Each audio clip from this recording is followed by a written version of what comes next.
Welcome to the Virtual Antics podcast, where we help entrepreneurs streamline their business to six figures and beyond. These short, sweet, and info-packed episodes will inspire, educate, and leave you feeling motivated to take one more step forward in your business. So put down your never-ending to-do list, because in this podcast, we are interviewing the best of the best in the entrepreneurial world as they spill their secrets to success. This podcast is sponsored by Nandora, the all-in-one software for entrepreneurs to grow their business with unlimited landing pages, automations, emails and text campaigns, and so much more. I'm your host, Natalie Guzman. Now let's get into it. Welcome back to Virtual Antics Podcast. As always, I'm your host, Natalie Guzman, and I'm so excited because I have a good friend of mine on the show today, Bruce Wozniak. He is awesome. He has so much experience, especially as a podcaster. So I look up to him so much. But not only that, but he's the CEO of his own company. I'll let him tell you a little about it, but his company, Now Hear This, is doing amazing things. So let's get into it. Hi, Bruce. How you doing? I'm doing great. Thank you for having me on, Natalie. I'm so excited we finally get to do this together. It's really cool when you are talking with someone that you know. It's awesome. So tell us a little bit about how you kind of got started with podcasting, but also with your business. I'll do it in the reverse order because starting the business came much, much before the podcast. And I'll try to shorten it because it's a long story, but it basically was born out of being in church and seeing a girl singing who I really thought was so talented that more people needed to hear her. I volunteered to help her out doing whatever event she was doing in the community. Eventually, I wore her and her father down to say, yes, okay, this guy's not asking to get paid, so let's let him help us out. I started getting results for them, and then the light bulb went on that we all as entrepreneurs have, where you go, wait, I can make a business out of this. So that's kind of how Now Hear This was started. And strangely enough, I really only was focused on musicians at the time because she was a singer, and I just kind of found that to be my niche. And one of the lessons that I learned over the years, Natalie, was, when you're starting up a business, of course, you're just trying to find your way through it and see what your specialty area is going to be, and of course, where you're going to get business from. So you just start looking in your immediate local area. And I have found over my 20 years of running Now Hear This, that you really need to be present, be visible, be active, be out there. And that's how I've managed to get clients across the country. That is so cool. And I love that your business was passion driven. Like you found it because you just had this passion filled moment where you're like, oh my gosh, this person needs to be seen by more people. And I love that. That is so cool. I feel like there's always there's businesses that stem from an idea. There's business that stem from being stuck in a hard place. And then there's businesses that stem from having a passion. And I haven't interviewed anyone that started from a passion. So that was really cool. Now, well, I did have the safety net of the regular job that I was in at the time, so that was kind of like a side hustle. But as I said, once I started to see results, I thought, okay, I can make something out of this. And I think in the beginning, that's the same for most businesses, right? We all kind of start, it's a bootstrapping phase, right? So we just start trying to do whatever we can to make it work because we're really passionate about it. We see an end goal. And so we do everything we can to drive forward. So I love that. Mine's kind of started as a side hustle as well. And very quickly realized I couldn't stay a side hustle. So that's awesome. Now tell us a little bit more about what you do. What type of people do you work with? Well, as I said, back then it was musicians only. And gradually I started to realize that the skill set that I had was transferable across a number of industries. And I didn't have to just limit myself to musicians. And also I would start to get the occasional inquiry from someone that would say, could you help me by any chance? And then they would insert what it is that they do. And I have found that for whatever reason, a large part of my clients have turned into authors. So I do still serve the music community, but I very much have found a foothold in the writing community. And again, getting back to my point before about getting out and being seen, because I've also become a speaker, I do find myself speaking at writing conferences. And so that's how I've ended up getting a lot of authors. But my clients have really varied over the years, from people who are doing music, from people who are authors, to small businesses, to I recently had a nonprofit that I was working with, entrepreneurs. I've even worked with some podcasters. So it's really grown. I've even been really excited helping like filmmakers and actors, the creatives. I think as a podcaster myself, I think there's kind of that gravitation. We fit together nicely. It doesn't mean that I don't fit together nicely with authors, because as I said, that's really become a big part of my business. But I have kind of gone on this roller coaster ride over the years where when I first moved to Florida in 2000, I was freelancing for 3 different full service agencies. And I got to the point where I said, I don't like this working on so many different accounts over the course of a day. Like, I want to just do one thing. And so the job that I ended up getting was in the Olympic movement. And I thought, okay, here we go. Now I'm just doing one thing. And this is my one and only job, my one and only quote unquote account, my one and only client, if you will, even though it was a regular full-time job. And ever since I went back and started now here, I do like the variety of working with so many different people. I think it keeps you fresh. And I think you learn experiences from one client that you transfer over to another. And so they all kind of feed into each other, and it keeps you constantly learning, and it makes it more challenging, exciting, all the usual buzzwords as you sit down to work each day. Yeah, that's one of the reasons I loved the virtual assistant world, is like I felt like I was able to be a better business owner because I got to work with other businesses and learn how they do things. And I got to kind of tweak it and make it my own and apply it to my own business. And you work with so many different type of people and personalities, and yeah, they're always suggesting new things, or like, did you hear about this? It's kind of cool because you grow your own community within your client base, and it just kind of makes everyone grow stronger and become stronger. That's why I love hiring companies like yours, because there's only so much that you can think about on your own, and so much like that you're good at. So when you hire a company like yours, you're able to get someone that thinks about that stuff 24/7, that's in that field and learning about it, and super important. It's just a lot more effective. It's a lot like the podcast community. You asked me before about starting up Now Hear This Entertainment, and I had started that in 2014 because I had heard about this thing called podcasting. And of course, we all know that it's so much different now from when it was back then. Back then, I thought that podcasting was going to be just kind of another marketing tool for my business, that maybe some musician who's listening to the show in San Antonio, Texas, will hear me and contact me and say, this Bruce guy sounds like he knows his stuff. I listened to his podcast. Maybe he can manage and promote me from across the miles. And it's turned into so much more.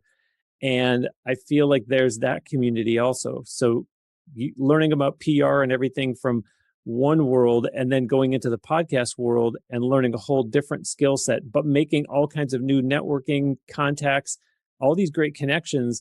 And really the benefit of that, Natalie, has been that I went from maybe this will be lead gen, where I'm going to get clients contacting me because they're listening, to instead it's turned into I've met so many great people who can be a good asset for my clients. So now all of a sudden, when a client comes to me with a need, my light bulb can go on, and I can go through that bizarre mental Rolodex that I have of all the guests that I've talked to. And I thought, okay, the person that I interviewed over here would be a good fit for this client because I matched them up and everybody's happy. And I feel like I'm not going to a past podcast guest with my hand out like, oh, okay, that's why he had me on. He wants something from me. In a roundabout way, you could argue I'm giving them business, right? Because if it's, I remember one client who, Hollywood-based client, dancer first, singer second, never did any songwriting. And she wanted to know, how can I get into songwriting? And I said, I have the perfect person to match you up with. Now, those people, of course, can, will, and should charge for their services. So if Bruce Wozniak brings them one of his clients, it could become a client of theirs. So I've just so enjoyed so much about the podcasting community and everything that the medium itself has done for me and for my business. Yeah, that happened the same way with me too. I originally started Virtual Index kind of as a lead generation tool. And then I was meeting so many cool people. And I was like, there's so many ways to collaborate with other businesses and other business owners that I just started creating like a very detailed spreadsheet. Cause you know me, I'm super organized. I need everything on a spreadsheet. And I like wrote down like things about them, even their personalities. Cause I might have someone that like multiple people that do, let's say, marketing, right? And I want to refer them out. well, their personalities might not match, or, there's certain Mm, things, or maybe they both live near each other. And so that could be a really cool connection. So I love writing like additional details like that to match them up. It's so much fun. And then they come back to me and they're like, thank you so much for introducing me. And I'm like, of course, it's just such exactly. a good feeling. I love podcasting. And that's how we met, is through podcasting. We met at Yeah. Podfest, and oh my gosh, it was so cool to meet you and your wife. And I just felt like instantly like at home when I met you guys. You're like, you're in Florida, you have to come to our meetup. Why haven't you been? And I was like, oh yeah, I need to go. So But that in itself is a good business lesson, because like I said, you need to get out there, you need to be seen, you need to attend events and meet people. But I think it also shows you and I were both speakers at Podfest. And so you literally have a stage that you're elevated on, that all these people in the room are looking up, and it's a way to establish your expertise, just like on our podcast. So now when you and I go into the after party at night, everybody looks at Natalie and they go, oh, that's that girl who spoke about, and they see Bruce and they go, oh, that's that guy who spoke about, as opposed to walking up to a stranger in an after party at Podfest and saying, I guess I'll just say, what's your podcast? yeah. So now it's a real nice icebreaker for people like you and I. And so for those in the audience who are listening to Natalie and I, that's another thing that has helped. Now hear this, the company, is because I went from being Bruce Wozniak business owner to Bruce Wozniak business owner and podcaster. There's an ebook series that I launched out of my podcast. So you could say that I also became business owner, podcaster, and author. But then when you have all these things going, you get these speaking opportunities. And now you've really put yourself, and by extension, your business out there, because now it's business owner, podcaster, author, and speaker. And then you meet people even more. And that goes back to my original point. I speak all over the country. So how does Bruce have clients in California? How does he have people in Nevada? How does he have people in Wisconsin, in Nashville, in the Carolinas? Well, that's how, because I get out and meet people. I shake hands and kiss babies, as they say.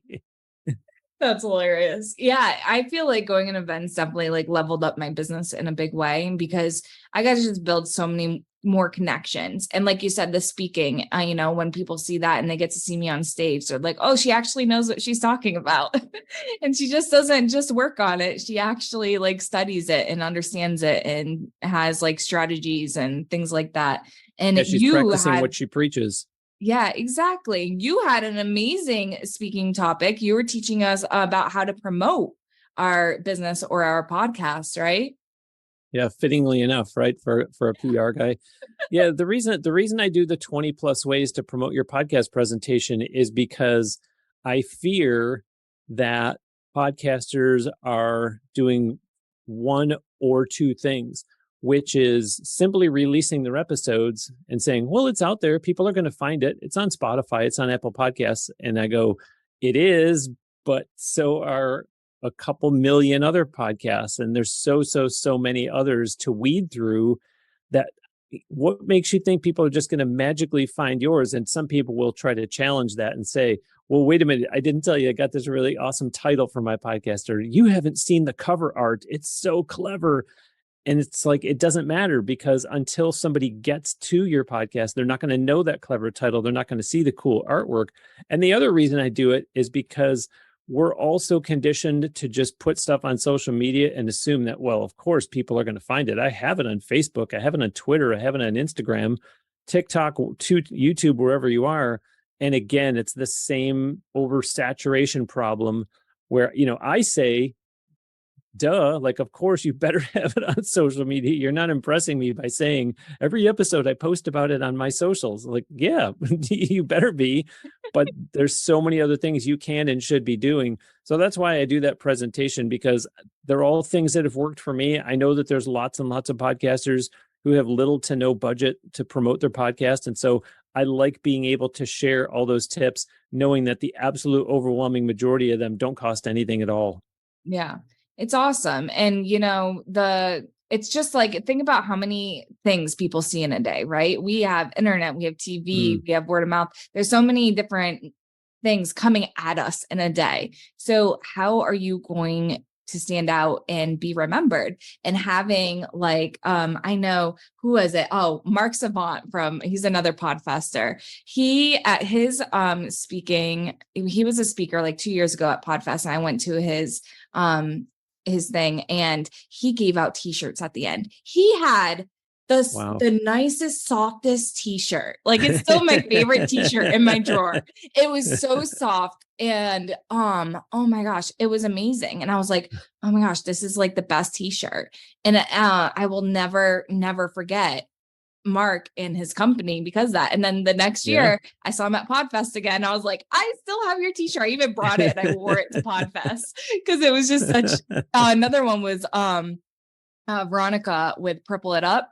So she's a nonprofit for domestic violence. She had a shirt and she gave it to me. I think I actually won it at a Podfest one year. And the next year I wore it and I got to talk to her and got to learn more about her and her business. So you make a great point though, because you and I have this discussion offline a lot, which is, people need to see or hear about your brand so many times. And because we are bombarded by email, by social media, by text messages, there's so many interruptions in our day that you might have very good intentions of listening to someone's podcast when they tell you about it. And you might even, I'll try to do the thing where I really go out of my way. And it's like, I'm going to bring it up on my phone on Spotify, but then your day gets away from you. And so you need those constant reminders. You need the t-shirt that you got from a speaker. You need the postcard, the business card, whatever it was, the promotional item to say, oh yeah, that's right. I think I have it up on my screen. I've got all my windows minimized. I got to find that Spotify that I was ready to press play on. Now that something else came into my view and reminded me, because you and I always talk about this like 8 times or something like that. You need to hear about something before you're going to take action. Yeah. Yeah, every time, and in different formats, right? So we do a lot of like emailing in our business. And so you want to do emails, text, Facebook. If you are using like Facebook and megapixels, I can go into all the different technologies, or you can hire a company that does it for you. But basically you can do a retargeting campaign. I love that because it makes the people that did see it once, it'll make them see it over and over and over again. And those are the campaigns that I actually tend to click on, like in Facebook, if I see the same one over and over again, because I was intrigued at first, but I didn't click. And then I keep seeing it and I keep like learning more about them. And I see their face in all these different type of ads. And I'm like, you know what? I'm going to learn more and actually like take action.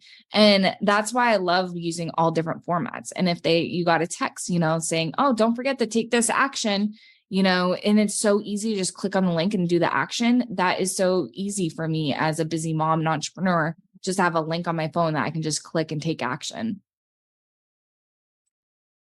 Awesome. Yeah, and I think we have a responsibility as business owners and as podcasters to educate our constituents on exactly what you and I are talking about, because I was thrilled. I just had 2 days ago a sponsor commit to one of my podcasts that they're going to start sponsoring.